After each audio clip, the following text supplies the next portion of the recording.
this is not new information, but it was once explained in a video, and it resonated with my heart that Isaiah chapter 24 is telling us that the day of the Lord will occur on a pagan holiday. Not Okay. not a biblical holiday, but a pagan holiday. Matter of fact, see if you could dig it out. Read verse 16. From the uttermost part of the earth have we heard songs, even glory to the righteousness. But I said, my leanness, woe unto me. The treacherous dealers have dealt treacherously. Yea, the treacherous dealers have dealt very treacherously. Okay, now start over. From the uttermost part of the earth, so around the world, have we heard songs. So we're singing. Even glory to the righteous. So we're singing glory, glory, glory, glory, hallelujah. But I said, my leanness, my goodness. Woe unto me. Woe unto me. I can't believe these people are singing righteousness. They supposed to be singing to me now. But woe unto me. The treacherous dealers have dealt treacherously. I'm Pastor Deacon Dr. Doug. So when are people being both treacherous and singing praises? During holidays. During pagan holidays, on Easter, you down there at church singing glory, glory, hallelujah on the most vicious, most egregious of the pagan holidays there is. You down on it, you celebrating this pagan holiday, singing glory to our Father. That's what he's saying. We're singing glory, but he's saying, woe unto me. Yea, the treacherous dealers have dealt very treacherously. Once again, repeated. Because look at read verse 17 and then go to 18. Isaiah 24 and 17. Fear and the pit and the snare are upon thee, O inhabitant of the earth. And it shall come to pass that he who fleeth from the noise of the fear shall fall into the pit. And he that cometh up out of the midst of the pit shall be taken in the snare. For the windows from on high are open, and the foundations of the earth do shake. So you're talking about the earthquake? Yeah, I can see that. So you can put those two together. This earthquake is going to happen on a pagan holiday, Christmas or Easter. But the thing is, the X across America is around the time of Easter, not Christmas. And remember, Passover. Easter. No, we're talking about Christmas and Easter. But Easter is actually the most treacherous feast day, even more treacherous than Christmas. Oh, I can believe that. But more people celebrate Christmas than Easter, I would think, because we like gifts.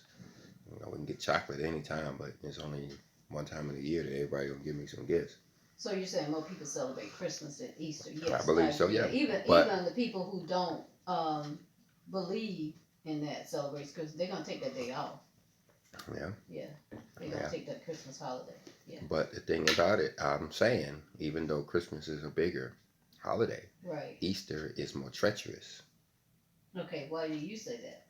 Because Easter falls during the Feast of Unleavened Bread, when you're supposed to be in a booth, kind of, so to speak, reading the Word, isolating yourself from that. They make sure that it falls smack dab in the middle every single week, so you people can't help but to celebrate. Well, the world. Yeah, the world is inundated. Right.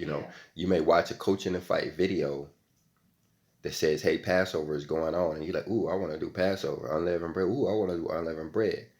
But then a few days later, Easter gonna pop up doing you in the tent. You're reading the Word. He's coming down upon you, bringing you this, where he's actually pulling you into the fold. That's what it's all about. That's why they call it an appointment. You're meeting with him. So during your meeting with the Father, this week-long meeting with the Father, you have now gotten up out of your meeting and went down to Satan's house and ate eggs and bunnies and, did all of this other stuff. Many never even remembering that, oh yeah, unleavened bread is going on. Yeah. Right. So it is way more treacherous. It is the most egregious of the pagan feasts, even more so than Halloween.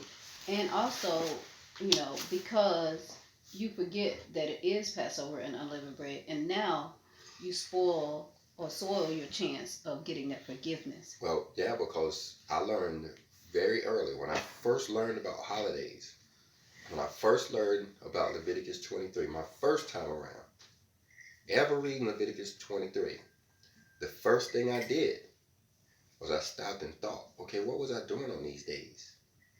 And I came to the conclusion that even though I was completely ignorant of these days, because I was in a wilderness situation at that time, the Father had led me to sit down and rest on those days. Sure, I didn't roast no lamb, but I didn't do no work. Right. I may not have walked around with tree branches, but I was reading the Word the whole week, and I was sitting there in amazement on how I was actually doing. I could actually say, yeah, I did it. And people are like, well, you just found out about it today. How you gonna say you did it? Because I'm looking back what I was doing on that day. I remember when you went back and you was doing all those calculations about what was we doing on this day, what were we doing on that day, and I think 9 out of 10 of them you were for some reason you just your car wouldn't crank and you had to stay home that day or something like that. And I believe that's the way it works for us, is that he is leading our spirits to do the right thing. So people are accidentally keeping the feast days. Okay, you accidentally keeping the feast days. Now we're going to insert Easter right in the middle of that. So whereas before, without Easter, you might have done the feast day on accident. Now you have left and gone down to, you have broken a feast day because going down to that church during unleavened bread is a violation. You're supposed to avoid all leaven whatsoever. And leaven, we learned, of unleavened bread. And we learned that leaven is church doctrine. Well, they have set it up. That's why we have the Gregorian calendar to make sure that Easter falls on this very day that we're talking about. This might be considered somewhat sinister. Treacherous. He uses the word treacherous. But keep going in the verses, because it's going to tie this all together with what we're saying about this whole Day of the Lord Day. Just keep reading. Just read it fast as you can. Just go until we stop. 19 says, the earth is utterly broken down. The earth is clean, dissolved. The earth is moving exceedingly. I'm shaking down to every building on the planet. The earth shall reel to and fro like a drunkard, and shall be removed like a cottage, and the transgressions thereof shall be heavy upon it, and it shall fall and not rise again. Not rise again. And it shall come to pass in that day that the Lord shall punish the host of the high ones that are on high, and the kings of the earth upon the earth. Fall of Babylon. And they shall be gathered together, as prisoners are gathered in the pit, and shall be shut up in the prison, and after many days shall they be visited. You know what that is? First I was doing who was that locked all on over the house and burned them up? Oh yeah, Jehu. Yeah, okay. So this is kind of like where they all down at the church, and while you're in the church building, this thing hits. And the moon shall be confounded, and the sun ashamed, when the Lord of hosts shall reign in Mount Zion and in Jerusalem, and before his ancients gloriously. See how he's tying it all together? The moon darkened, sun not giving his light. He's letting you know all of this is going down on the day of the Lord. And that's it. That was it. That was the last verse. Praise the Father for his imparting his knowledge on us.